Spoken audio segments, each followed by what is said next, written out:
Hello.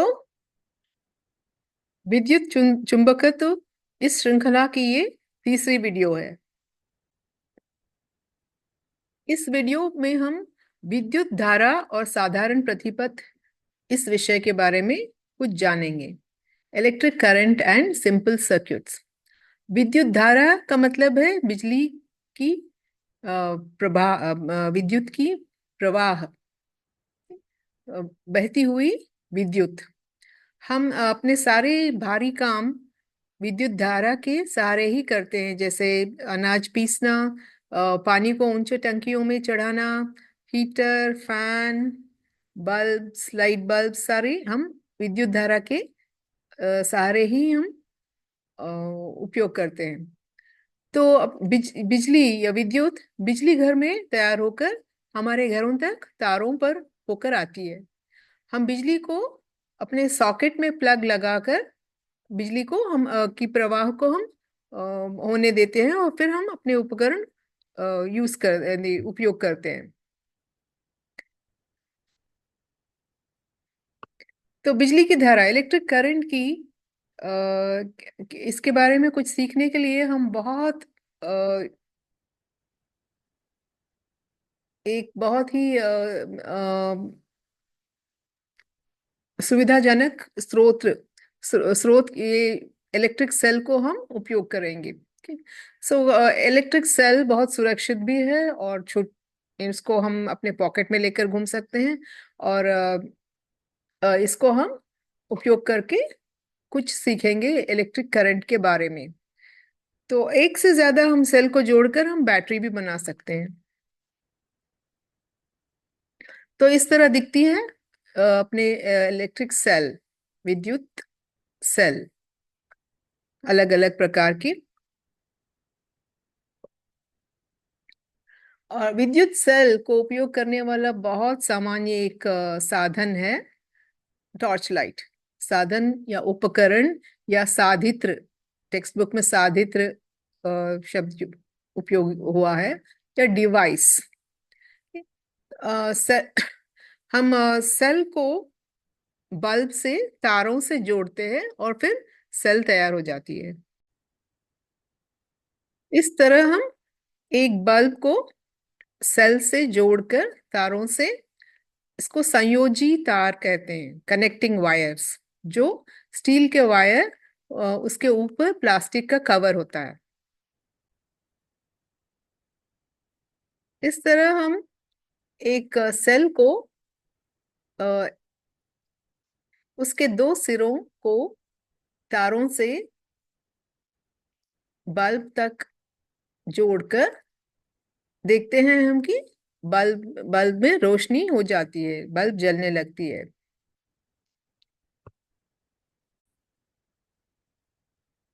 Cell, किसी भी cell के दो टर्मिनल, दो सिरे होते हैं। एक पर प्लस चिन्ह होता है और दूसरे पर सिरे पर माइनस चिन्ह होता है। प्लस का मतलब पॉजिटिव या धनात्मक टर्मिनल, टर्मिनल का मतलब सिरा, और माइनस यानी नेगेटिव, ऋणात्मक टर्मिनल। धनात्मक टर्मिनल से विद्युत धारा ऋणात्मक टर्मिनल तक बहती है। इस तरह जैसे अगर हम नल को पाइप लगाकर हम उसको टंकी में छोड़ते हैं, तो जैसे पानी पाइप द्वारा नल से लेकर टंकी तक बहती है, इसी तरह हम तारों को जोड़ लगाकर हम धनात्मक टर्मिनल से ऋणात्मक टर्मिनल तक विद्युत को बहने देते हैं।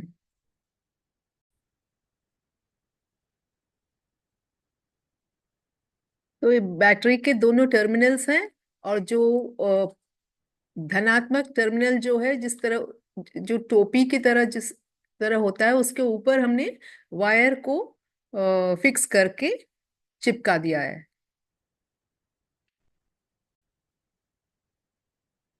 तो हमने देखा है कि जब हम धनात्मक टर्मिनल से ऋणात्मक टर्मिनल तक पूरा एक मार्ग बनाते हैं बल्ब से होते हुए, तब बल्ब प्रकाशित होती है। उस इसका मतलब ये है कि विद्युत धारा का प्रवाह चालू है। लेकिन अगर हम एक ही टर्मिनल को उसी तक हम ये सर्किट उसका मार्ग बनाते हैं, तब प्रकाश नहीं आती, बल्ब में प्रकाश नहीं आती, इसका मतलब विद्युत धारा का प्रवाह होता नहीं है। तो हम इसको इस तरह बता सकते हैं, यहाँ पर एक सेल है और यहाँ धनात्मक टर्मिनल से हमने तार को बताया है, और फिर यहाँ पर बल्ब को बताया है, और फिर ऋणात्मक टर्मिनल तक इसका पूर्ण मार्ग। तो इस मार्ग में अगर हम कोई अंतर बना दें, काट कर उसको गैप बना दें, तो तब इसको ये मार्ग पूरा नहीं होगा, और विद्युत धारा बहती नहीं है, और बल्ब में प्रकाश नहीं आती, बल्ब जलती नहीं है। तो हम इस बात को उपयोग करके कुछ सीख सकते हैं। ठीक है? तो हम ये सीखेंगे कि किन पदार्थों में से विद्युत धारा बह सकती है। जो पदार्थ विद्युत धारा को प्रवाहित होने देते हैं उन्हें हम सुचालक कहते हैं, यानी कंडक्टर्स। लोहा, तांबा, चांदी, एल्यूमिनियम, स्टील, ऐसे सारे धातु सुचालक होते हैं। और जो पदार्थ जिनमें से विद्युत धारा प्रवाह नहीं हो सकती, उनको हम विद्युत रोधक कहते हैं, या इंसुलेटर्स कहते हैं। रबर, प्लास्टिक, कागज, लकड़ी, कांच, ये सब विद्युत रोधक है। तो हम इस तरह का हम अभी एक सर्किट बनाएंगे, इसको प्रतिपथ कहते हैं। ये जो विद्युत धारा की पूरी मार्ग होती है उसको प्रतिपथ कहते हैं।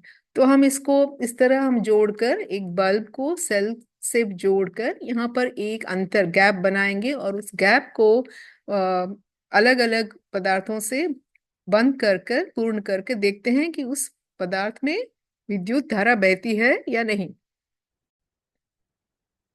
यहाँ पर हम कुछ सेल लगा के, उस सेल को हमने जोड़ के रखा है, और फिर तारों से हमने संयोजी तारों से हमने बल्ब को कनेक्ट किया है। और हम ये दो जो नेल्स हैं, जो मेटल के जो कीले हैं, उस उनके द्वारा हमने एक बड़ा सा अंतर गैप बनाया है।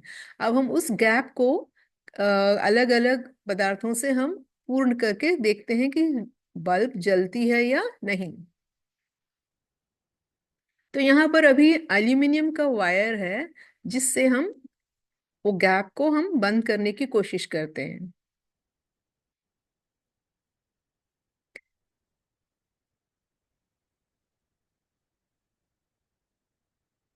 अभी इसको ओपन सर्क्यूट हम कहेंगे, क्योंकि मार्ग खुला है, पूर्ण नहीं है, असंपूर्ण मार्ग है। जब हम इसको स्पर्श करते हैं तो अभी देखिए कि बल्ब जलती है। जब भी हम उसको बंद कर दे, उसको स्पर्श करके हम मार्ग पूरा करते हैं एल्यूमिनियम से, तब बल्ब जलती है और विद्युत धारा बहती है। इसका मतलब ये कि एल्यूमिनियम ऐसे सुचालक पदार्थ है, उसके थ्रू विद्युत बहती है। अभी हम प्लास्टिक स्ट्रॉ हम उपयोग करते हैं, देखते हैं कि प्लास्टिक स्ट्रॉ से सर्किट बंद नहीं होती है, और उसमें विद्युत धारा बहती नहीं है, बल्ब जलती नहीं है। अब हम स्टेनलेस स्टील का स्पून, ये सुचालक है स्टेनलेस स्टील। क्यों बल्ब जलती इसलिए है क्योंकि विद्युत धारा बह रही है। और फिर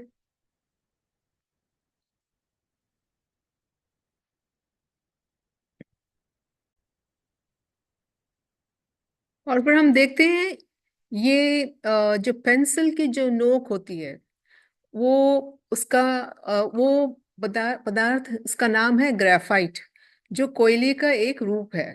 तो हम यहाँ देखेंगे कि इस पदार्थ में से विद्युत धारा बहती है। सो पेंसिल के नोक से होते हुए विद्युत धारा बहती है। हम मैंने इसको,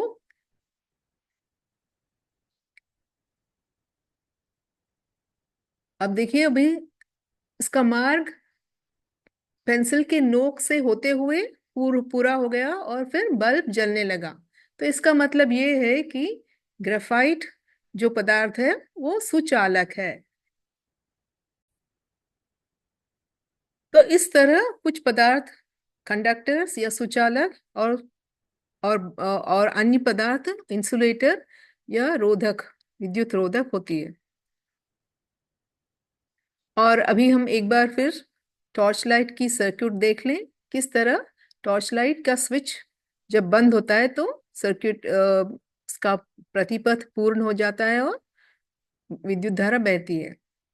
अब हम देखते हैं कि विद्युत बल्ब क्या है।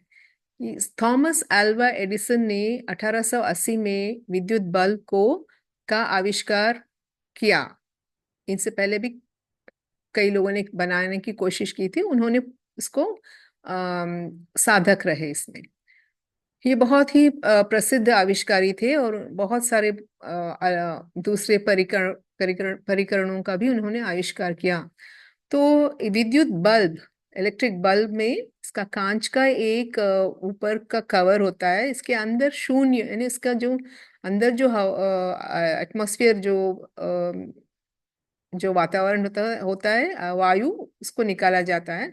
और फिर एक ये धातु के जो टर्मिनल्स, जो दो वायर के, इसके बीच एक तंतु, तंतु यानी बहुत बारीक सा धागे की तरह तार, फिलामेंट जिसे कहते हैं, टंगस्टन धातु का बना हुआ ये फिलामेंट यहाँ लगा होता है।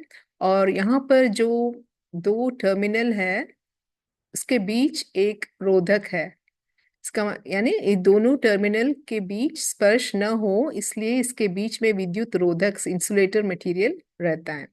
तो जब हम इसको बैटरी से कनेक्ट करते हैं तो एक टर्मिनल से दूसरे टर्मिनल तक इस तंतु से होते हुए विद्युत धारा बहती है।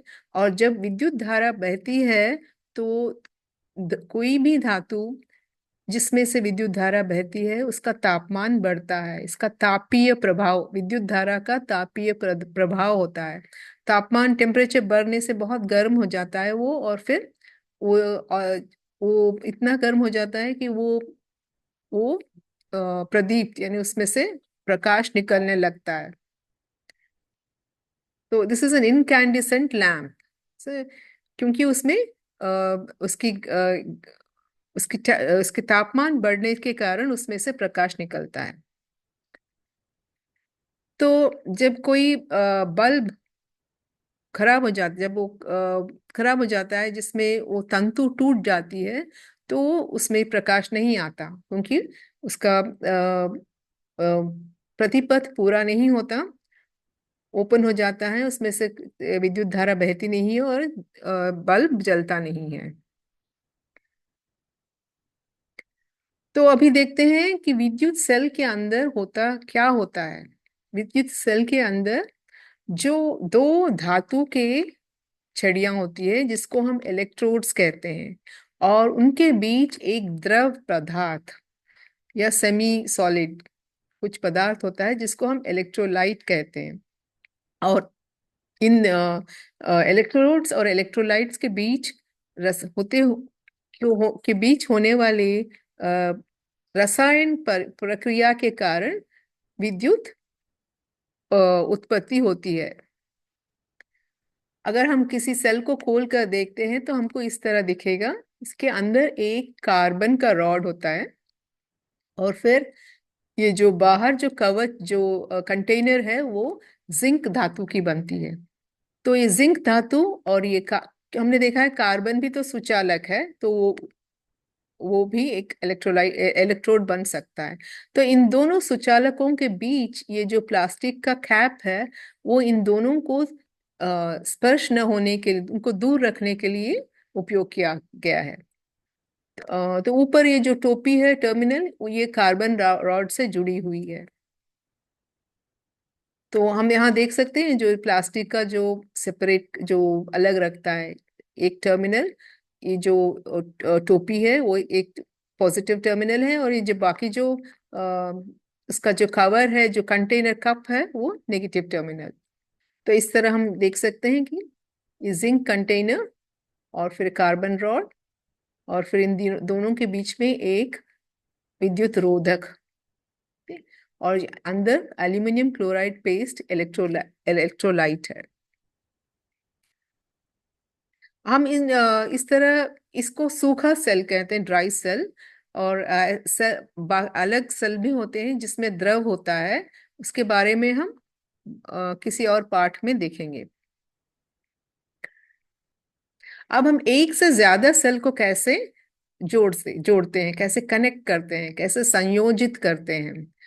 तो इसके दो तरीके, एक है श्रृंखला श्रृंखला में कनेक्ट कर सकते हैं हम, सीरीज कनेक्शन। और दूसरा है समानांतर में, पैरेलल कनेक्शन। तो पहले हम देखते हैं सीरीज। सीरीज में हम कैसे कनेक्ट करते हैं, आगे वाले सेल के जो ऋणात्मक माइनस नेगेटिव टर्मिनल जो है उसको हम पीछे वाले सेल के पॉजिटिव टर्मिनल से जोड़ते हैं। ठीक, इस तरह अच्छा से उसको संपर्क होना चाहिए। इस तरह हम चाहे कितने भी सेल को हम इस तरह अरेंज कर सकते हैं, सीरीज में कनेक्ट हो जाती हैं। और फिर हम इसका जो पहले सेल का जो पॉजिटिव टर्मिनल है, हम इसको पॉजिटिव टर्मिनल की तरह उपयोग करेंगे, और आखिरी सेल का जो नेगेटिव टर्मिनल है, हम इसको नेगेटिव टर्मिनल की तरह उपयोग करके हम बल्ब को जोड़ेंगे। अब हम एक एक करके सेल्स को जोड़ने लगेंगे और देखते हैं। पहले हम एक सेल को लेकर एक बल्ब को जो कनेक्ट करेंगे, और फिर वो बल्ब जलती है। तो देख लें कितना इसका प्रकाश है। तो अब हम दो सेल्स को हमने सीरीज में जोड़ा है। तो अभी बल्ब का प्रकाश कुछ बढ़ गया है। अब हम और एक और, जब हम तीन लगाते हैं तो इसका प्रकाश और भी बढ़ गया, और जब हम चार सेल लगाते हैं सीरीज में तो इसका काफी प्रकाश बढ़ गया है।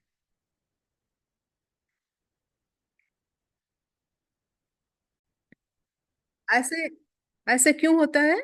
अब आपको पता होगा कि इलेक्ट्रिक सेल से हमको ऊर्जा मिलती है, और जो ये बल्ब के जलने के लिए ऊर्जा चाहिए, वी नीड एनर्जी।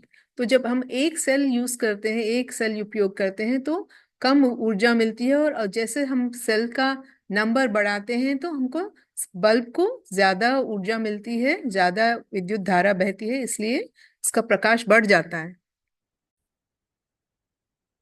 इस तरह हमको बाजार में सेल होल्डर भी मिलते हैं, जिसमें हम कई सेल सीरीज में कनेक्ट करके बहुत ही आसानी से इसको उपयोग कर सकते हैं। ये जो लाल और काली जो तार है, वो जो सीरीज के पॉजिटिव टर्मिनल और नेगेटिव टर्मिनल से अ, जुड़े हुए हैं, और इसमें सेल कहीं हिलती नहीं है, अच्छी तरह से फिक्स होकर रहती है। अब हम सेल्स को पैरेलल समानांतर में भी कनेक्ट कर सकते हैं। तो इसमें क्या होता है कि ये सारे सेल्स के धनात्मक टर्मिनल्स को हम एक साथ जोड़कर, और सारे ऋणात्मक टर्मिनल्स भी एक साथ जोड़कर हम इसको इन धनात्मक और ऋणात्मक टर्मिनल्स को हम बल्ब से जोड़ सकते हैं। तो इस तरह हम किसी भी कितने भी चाहे कितने भी सेल्स को हम पैरेलल में, समानांतर में कनेक्ट कर सकते हैं। इस बार हम सेल्स को पैरेलल समानांतर में जोड़ रहे हैं। तो अभी तो एक सेल है, और अब देखते हैं हम, तो बल्ब प्रकाशित हो रही है। एक और हमने जोड़ा है पैरेलल में।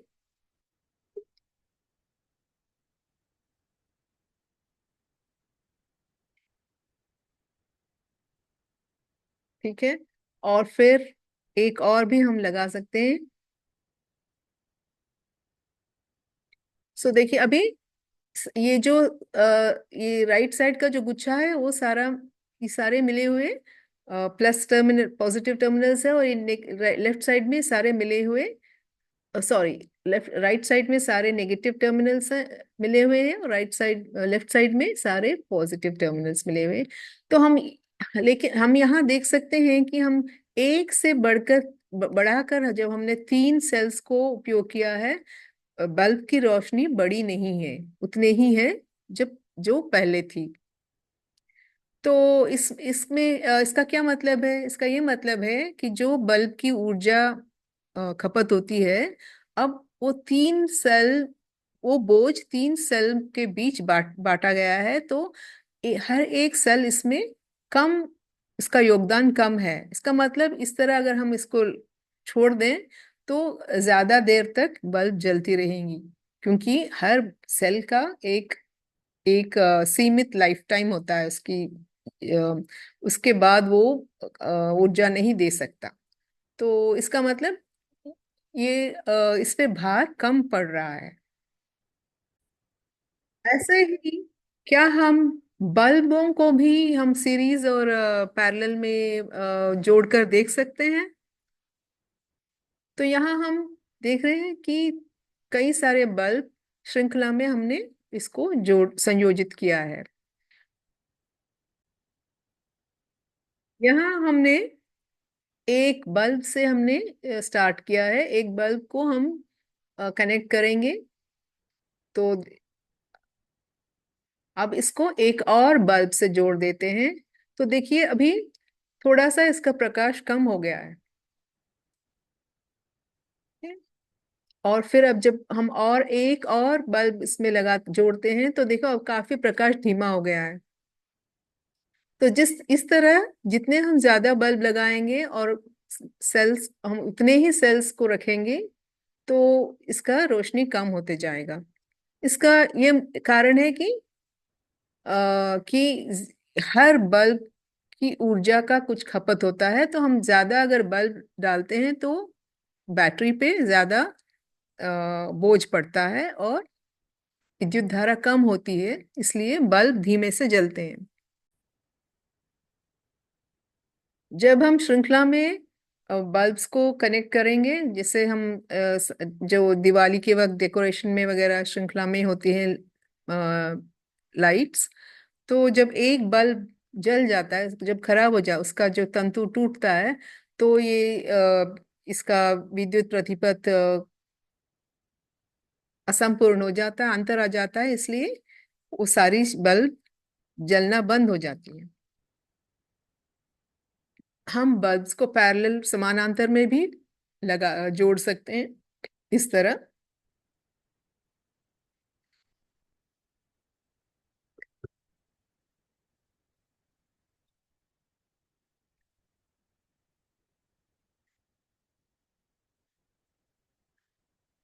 जब हम ये सब विद्युत अवयव, यानी जो इलेक्ट्रिक पार्ट्स जो है, ये सब हम जब जोड़ते हैं तो एक विद्युत प्रतिपथ, इलेक्ट्रिक सर्किट बनता है। हमने काफी सारे अभी इस तरह के प्रतिपथ देखे हैं, एक बल्ब, दो बल्ब, एक सेल, एक से ज्यादा सेल वगैरह।